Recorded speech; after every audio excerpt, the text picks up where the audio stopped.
माणसानं काया वाटेनं कोणत्याही प्रकारचं पाप करू नये, आपल्या मनाची शुद्धी करावी, ही बुद्धाची शिकवणूक आहे. आणि या बुद्धाच्या शिकवणुकीला धर्म म्हणतात. लक्षात तुमच्या अरे की नाही लक्षात का जेव्हा त्या बोधिसत्वाला शील समाधी प्रज्ञेचा साक्षात्कार झाला, शील समाधी प्रज्ञेची अनुभूती झाली, तेव्हा ते बोधिसत्व बुद्ध झाले. आणि शील समाधी प्रज्ञा म्हणजेच अष्टांगिक मार्ग, दुःखमुक्तीचा मार्ग,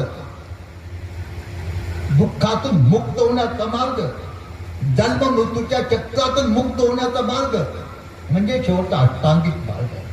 त्याच्यात 8 अंग आहेत म्हणून त्याला अष्टांगिक मार्ग म्हणतात. आणि अष्टांगिक मार्ग दुःखमुक्तीचा मार्ग, जन्म मृत्यूच्या चक्रातून मुक्त होण्याचा मार्ग, निष्पाप निष्कलंकित जीवन जगण्या